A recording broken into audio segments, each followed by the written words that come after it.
Arizona Territory, 1879. The sun was just starting to dip low when Helena Zeller stepped into the dust and heat of the Crossroads, her arms cradling the only thing she had left, her baby girl, Faith. She was 23, barefoot, and hollow-eyed from walking for miles. Her pale green dress was torn at the hem, her hands blistered from gripping the reins of a mule that had died 2 days ago. Now, she had nothing but the threadbare shawl wrapped around her shoulders and the baby in her arms. Faith's cheeks were flushed from the heat, but she was quiet, her tiny hand fisted in her mother's hair. The road split into two. One trail led west toward Yuma, the other east to Tombstone. Helena stood between them, unsure which way to go. She had no kin, no money, and no plan, just hope, and even that was wearing thin. Dust kicked up in the distance. She turned, shielding Faith from the wind. A rider was coming fast. For a heartbeat, she thought about hiding. But her legs ached too much, and she had nothing left to run with. The horse slowed as it neared. The man on its back was tall and lean, dressed in worn trail clothes. His hat was low over his dark hair, his face rough from days on the trail, and his eyes clear, steady, and a shade of stormy blue landed on her like a weight. He pulled the reins and stopped right in front of her. "You all right, miss?" he asked, voice low and steady. Helena blinked hard. "No," she said plainly. "I am not." He dismounted without hesitation and stepped closer, his boots crunching in the gravel. "Is the baby all right?" "She is for now." He looked at the child, then back at Helena. "Where are you headed?" She let out a dry laugh. "Anywhere that ain't behind me." He nodded once, then offered his canteen. "Name's Isaiah Vance. Been riding 3 days from Nogales. You need water?" She hesitated, then reached out with shaking fingers. "Thank you. I'm Helena Zeller. And this is Faith." Isaiah's eyes softened the moment he heard the baby's name. He crouched slightly to get a better look, but kept a respectful distance. "She's beautiful," he said quietly. "How old?" 6 months. "You got anyone waiting for you?" "No," she said. "I had a husband. He died in a mining collapse outside Bisbee. We were trying to start fresh. It didn't work." Isaiah ran a hand along his jaw. "You hungry?" She nodded. "I have food in my saddlebag. Couple biscuits, dried meat. It ain't much, but it's real." Helena's throat tightened. I could cry just thinking about it. He walked to his horse, pulled out the food, and sat beside her on the edge of the road. He handed her a biscuit and a strip of jerky, then opened the last apple he had and gave it to her for the baby. They ate in silence, the only sounds the wind and Faith's soft coos. After a while, Isaiah leaned back on his hands, glancing over at her. "You were just standing there. At the crossroads. What were you hoping for?" She looked up at the sky. "A sign. Something to tell me where to go next." He was quiet for a moment. Then he said, "Maybe I am your sign." She turned to him, startled. He did not smile, but his face was open, real. "I do not have much. Just a small cabin near Dragoon Pass. Built it myself. There's space. And I could use the company. I ride for cattle sometimes, but mostly I keep to myself. That doesn't mean I like it." She stared at him hard. "You want me to come with you?" "I am not offering anything I can't stand behind," he said. "I saw a woman standing in the middle of nowhere with a baby in her arms. I am not riding past that." Helena swallowed. "You do not even know me." He looked at her again, longer this time. "I know enough to see you are doing everything you can to keep that child safe.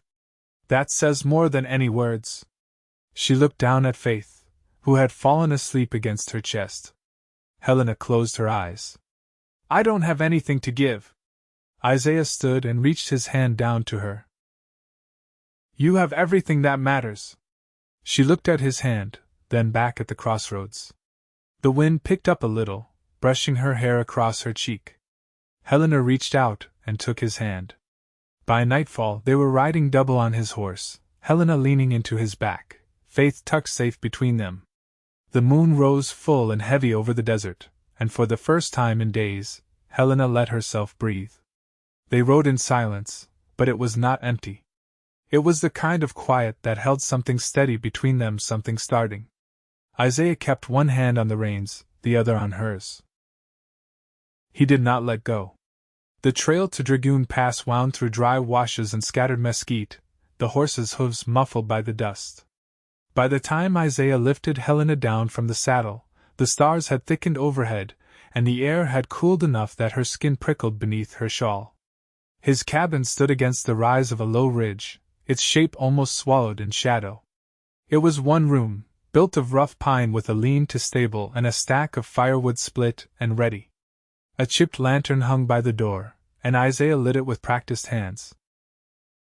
The glow spilled over the porch, catching the edge of a rocking chair and a dented tin basin.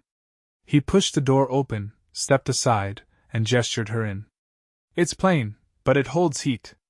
You'll sleep safe here." Helena stepped inside, cradling Faith. The cabin smelled of cedar and old ash. A small iron stove stood in the corner, beside a narrow bed made up in wool blankets. A wooden cradle sat near the hearth, covered in a folded quilt. She turned to him. "You had a child?" "No," Isaiah said, his voice quiet. "My sister did. She passed before the boy could walk. I built the cradle for her. I never had the heart to take it down." She walked over and laid Faith gently inside. The baby stirred, then settled again. Isaiah stepped back out and returned with 2 buckets of water, setting them near the stove. "I'll chop more wood in the morning. If you need to wash, there's soap in that tin on the shelf." Helena touched the edge of the cradle. "Why are you here, Isaiah?" He leaned against the doorframe, arms crossed. "I used to ride with a cattle outfit out of Sonoita. After the war, after everything, I couldn't stomach the crowds anymore. I came out here to breathe." She looked at him closely. "You lost people?" "Yeah," he said. "Too many to name." She nodded once, then turned back to the hearth. "I'll warm something for the baby in the morning. She's been nursing less since we ran out of cornmeal. Her belly's been tight." Isaiah crouched by the stove and began stacking kindling. "There's beans and rice in the sack near the door. Some molasses, too. You can have what you need." "You keep saying that," she said, folding her arms. "That I can have things." "Why?" He struck a match, touched it to the tinder, and watched the flame catch. "Because you're here. And because I want you to stay." The fire crackled into life. Helena stood still, her face unreadable in the low light. "I'm not offering charity," he added. "I'm offering a place you don't have to keep running from." Helena turned toward the cradle and pulled the quilt higher over Faith's legs. "I don't know how to accept something without owing something back."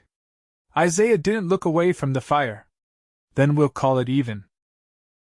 You give this house a reason to be more than quiet wood and stone, and I'll give you whatever peace I can."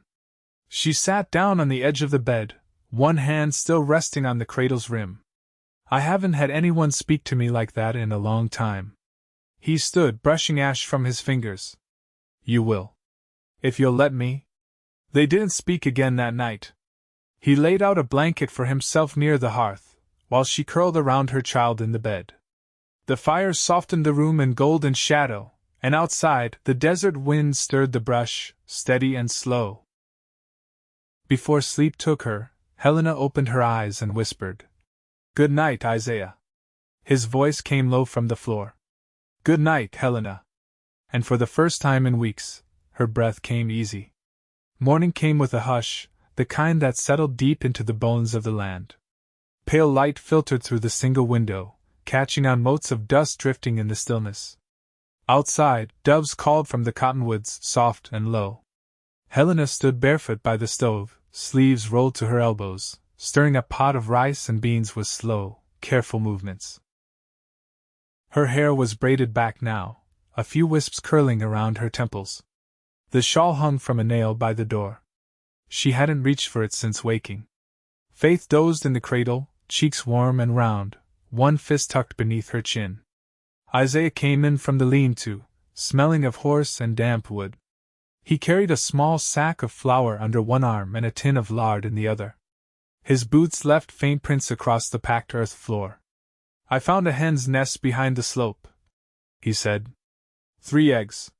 One cracked, but the others held. Helena lifted her gaze. "That's more than luck." He set the sack down on the table and leaned his hands on the wood. "You cook often?" "I did once," she said. "Before the mines. Before Faith." He nodded, then glanced over at the cradle. "She sleep through the night?" "Mostly." Her brow furrowed. "She's not used to stillness." She kept startling like she expected the ground to shake. Isaiah reached for a kettle and filled it from the bucket. "I kept a cow once. Before the war. Little brown Jersey named Myrtle. She'd bellow if the wind changed." Took me weeks to understand she wasn't just complaining, she was remembering. Helena watched him place the kettle on the stove, his movements quiet and sure. "You always speak like that?" He gave a soft grunt. "Like what?" "Like everything's got memory." He looked at her then, not sharp, but steady. "Most things do. Even folks who try to forget." She didn't answer, just turned back to the pot and gave it another stir. Later, while the fire burned low and Faith gurgled in the cradle, Isaiah handed Helena a folded piece of canvas. "Thought we could patch the roof today," he said. "There's a leak above the bed. Won't matter now, but come monsoon you'll wish it was sealed." She took the canvas, feeling the weight of it. "You want me to help?" "If you're willing." They climbed onto the roof together, Isaiah boosting her up with one hand braced against the wall. The sun was climbing, but a breeze from the east kept the worst of the heat at bay. Helena knelt and held the canvas while Isaiah nailed down each corner, his hammer striking with a rhythm that matched the wind. From up high, the land stretched wide and open.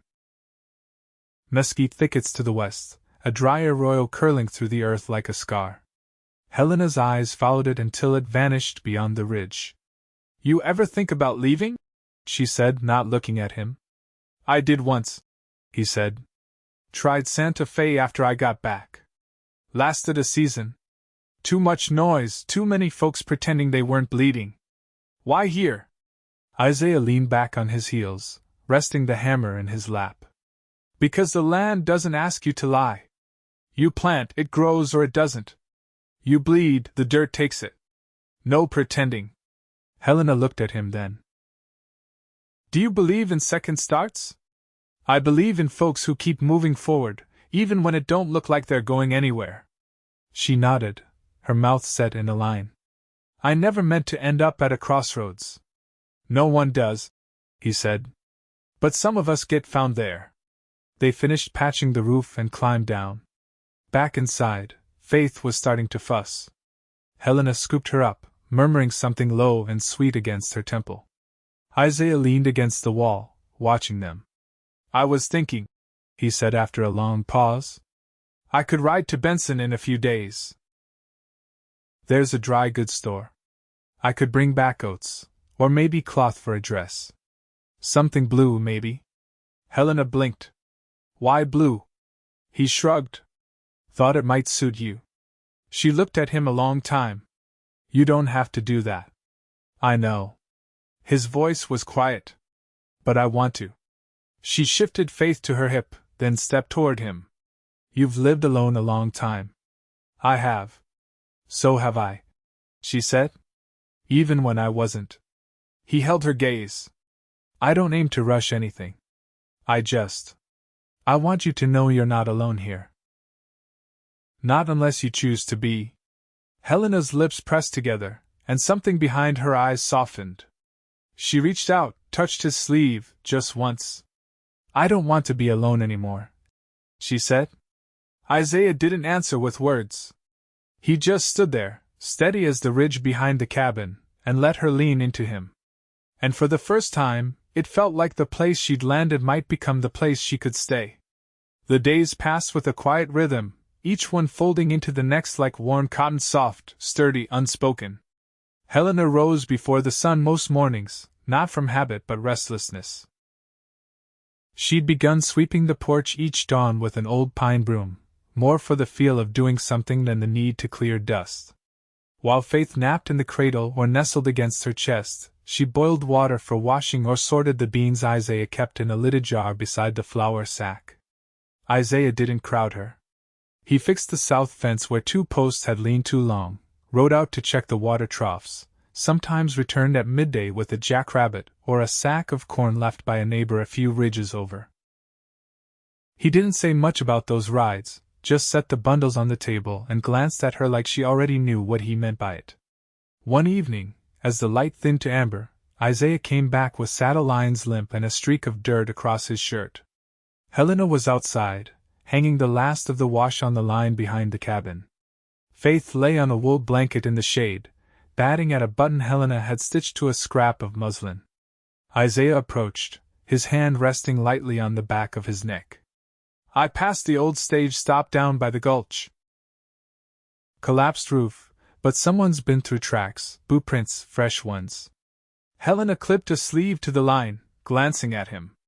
Were they headed this way? Couldn't say. Might have been passing through.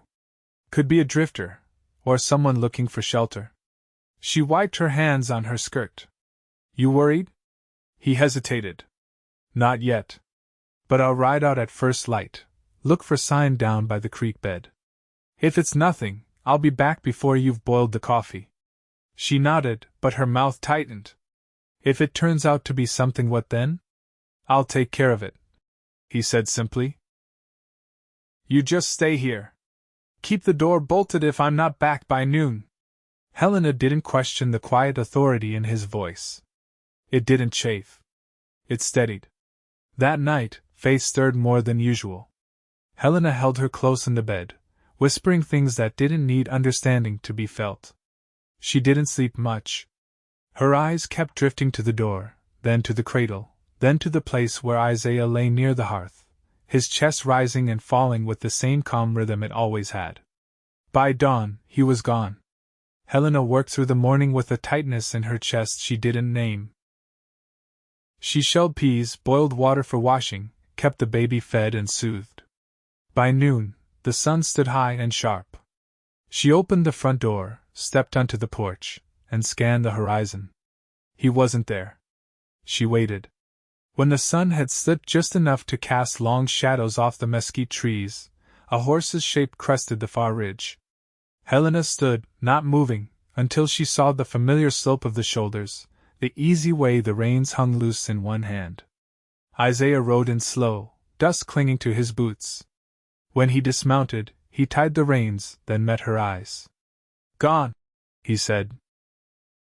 "Whoever it was, they moved on west. No sign they doubled back."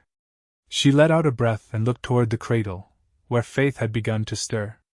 "That's good," she said. Isaiah glanced at the child, then back at her. "You were worried." "I was." He stepped closer, brushing dust from his sleeves. "You trust me to keep you safe?" "I do," she said.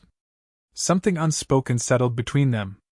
Later, after the dishes were washed and the baby lay curled into her quilt, Helena stood by the window, one hand resting against the sill. Isaiah joined her there, arms folded loosely. She didn't turn to him. "My mother used to say there's a kind of peace that only comes after everything else is lost."